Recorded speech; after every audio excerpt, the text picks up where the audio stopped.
नमस्कार, मैं निधि और आप देख रहे हैं बातें यूपी की। कविता, कथा, उपन्यास, संस्मरण, आत्मकथा, ललित निबंध, आलोचना आदि विधाओं में जिसकी जड़ें बहुत गहरी हैं, उस लेखक का नाम है रामदरस मिश्रा। के बिरला फाउंडेशन ने 4 अप्रैल 2022 को घोषणा की है कि प्रसिद्ध कवि और साहित्यकार प्रोफेसर रामदरस मिश्र को उनके कविता संग्रह मैं तो यहाँ हूँ के लिए प्रतिष्ठित सरस्वती सम्मान 2021 से सम्मानित किया जाएगा। तो आइए आज आपको यूपी की इस शख्सियत से भी रूबरू करवाते हैं। रामदरस जी की जीवन यात्रा डुमरी गांव गोरखपुर से शुरू हुई। उनका जन्म डुमरी गांव गोरखपुर उत्तर प्रदेश में 14 अगस्त 1924 को हुआ था। उनकी कविताओं में गांव के दृश्य अक्सर दिखाई देते हैं। गांव की खूबसूरती से सराबोर उनकी कविताओं में प्रकृति की अलग झलक दिखाई पड़ती है। इनकी मूल रचना विधा तो कविता रही, लेकिन अन्य कई विधाओं में भी इनका महत्वपूर्ण योगदान रहा है। वो अनेक मंत्रालयों में हिंदी सलाहकार समिति के सदस्य भी रहे। इसके बाद दिल्ली विश्वविद्यालय में हिंदी विभाग के प्रोफेसर पद से सेवानिवृत्त हुए। पहली बार कविता उनके मन में गीतों के रूप में फूटी। छंद में सिद्धि धीरे धीरे मिलती गई। इस कविता यात्रा की शुरुआत पथ के गीत संग्रह से हुई। एक तरफ रामदरस जी पथ के गीत लिख रहे थे, तो वहीं त्रिलोचन धरती के गीत। कवि त्रिलोचन को हिंदी साहित्य की प्रगतिशील काव्यधारा का मुख्य हस्ताक्षर माना जाता है।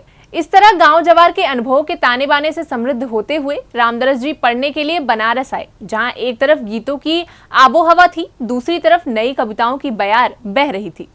वहां नए कवियों के प्रभाव में रामदरस जी ने धीरे धीरे नई कविता की राह अपनाई और नई कविता में दमदार ढंग से प्रवेश किया, और उनकी ये यात्रा आज तक चल रही है।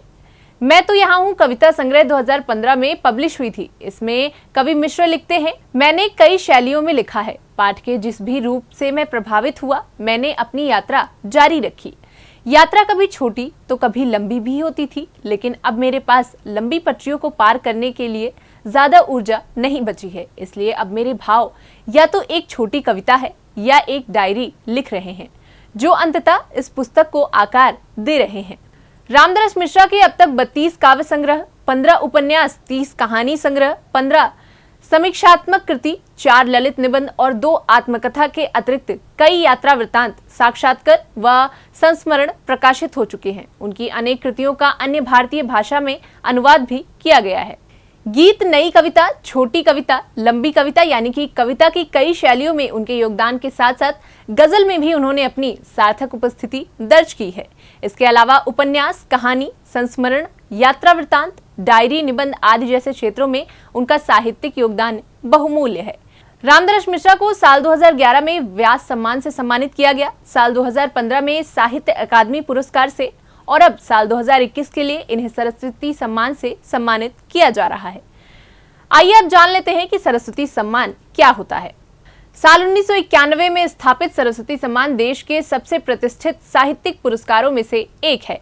यह हर साल किसी भारतीय नागरिक द्वारा भारतीय संविधान की 8वीं अनुसूची में दर्ज भाषाओं में लिखे गए और पिछले 10 साल के अंदर प्रकाशित उत्कृष्ट साहित्यिक कृति को दिया जाता है।